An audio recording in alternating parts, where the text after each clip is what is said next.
Dan untuk ketua kelasnya siapa ya? Saya, Bapak. Ya, namanya? Ferdian Anissa.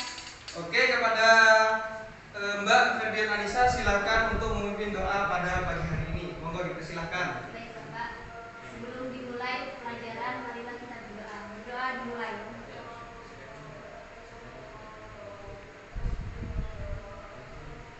Selesai. Baik, terima kasih kepada saudari Anissa yang sudah memimpin doa pada pagi hari ini. Oke, karena kita mata pelajaran sejarah kebudayaan Islam, yang pertama Bapak akan mengajar terkait dengan tokoh biografi Islam yang ada di Indonesia. Ya, tokoh biografi.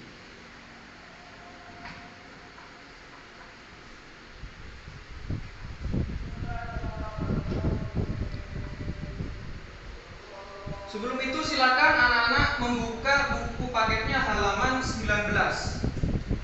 Oke, dipersilakan anak-anak. Ada yang tahu itu membahas biografi siapa? Silakan ajukan tangan. Saya, Pak. Oke. Membahas tentang biografi Abdurrauf Asingkili. Baik, benar sekali. Saudari siapa namanya? Ulfa. Oke, Mbak Ulfa.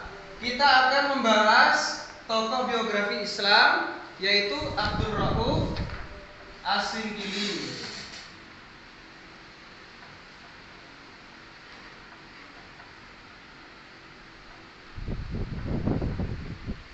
Nah, sebelum itu Abdurrauf Asingkili ini dilahirkan pada tahun, ada yang tahu anak-anak?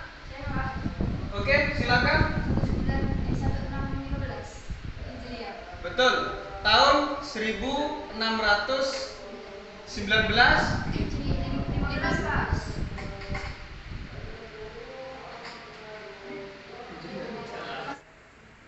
Pak, permisi mau tanya. Iya. Tokoh tersebut itu lahir di mana? Baik, terkait dengan Abdurrauf Asingkili ini, bahwasanya memang salah satu tokoh atau ulama besar tasawuf. Nah, itu ya, tokoh besar ini tasawuf, di bidang tasawuf dan bertarekat Syatariyah. Apa tarekat itu? Ada yang tahu? Ada? Baik, di sini Bapak akan jelaskan tentang dengan thariqah. Thariqah itu adalah salah satu metode atau strategi kita di dalam mendekatkan diri kepada Allah Subhanahu wa taala.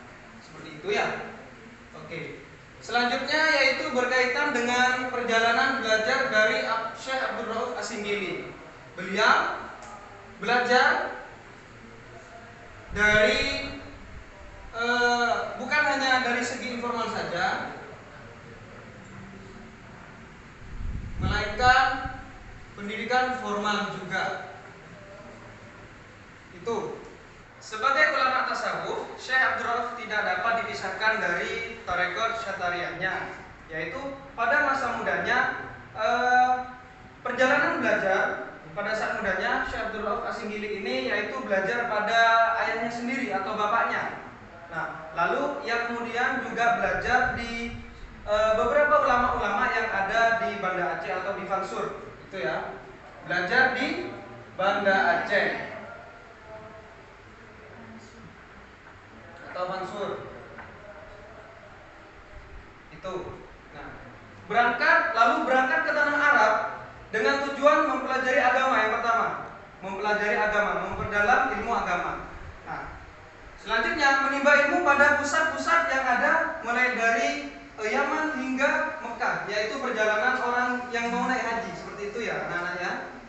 Pendidikan serta pengajaran di sepanjang jalur perjalanan haji antara Yaman dan Mekah.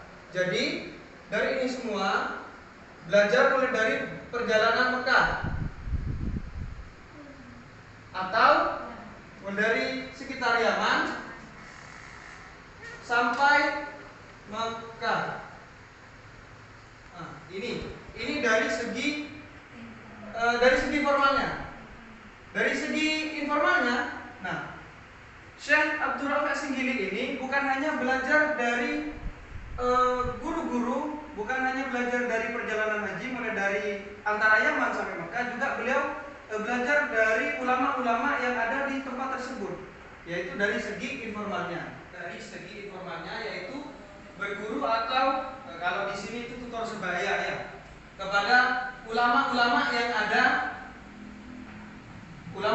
ada di daerah tersebut itu. Nah, lambat laun Syekh Abdul Rafiq sendiri ini kembali ke Indonesia, kembali ke Aceh, yaitu untuk memperkenalkan yang namanya Thariqah Syatariahnya pada tahun 1662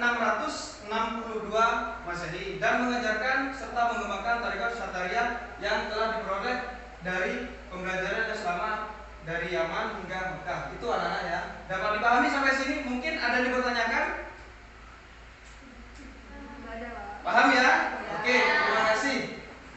Selanjutnya yaitu atas dukungan dari Raja Safiyatuddin itu, Abdul Rauf mulai perjalanan intelektualnya ya menuju tanah suci lagi.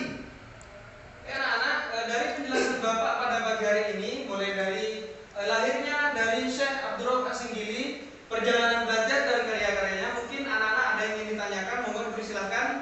Saya Pak mau bertanya. Ya, monggo. Abdul Rauf As-Singgili ini dimakamkan di mana? Baik, beliau wafat di usia 73 tahun.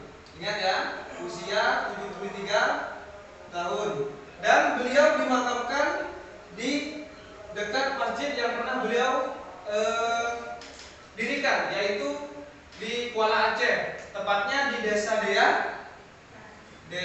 Dea Raya, Kecamatan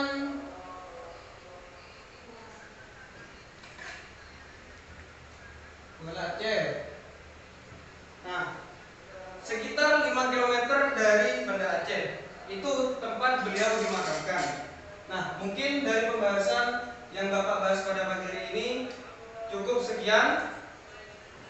Sebelum itu Bapak akan memberikan tugas untuk anak-anak pada minggu depan. Silahkan mereview dari hasil yang Bapak jelaskan pada pagi hari ini, ditulis di buku tugas dan dikumpulkan minggu depan. Terima kasih. Mungkin cukup itu yang dapat Bapak sampaikan pada pertemuan di pagi hari ini. Kurang lebihnya mohon maaf. Alangkah baiknya sebelum kita mengakhiri pembelajaran pada pagi hari ini, marilah kita berdoa. Berdoa dimulai.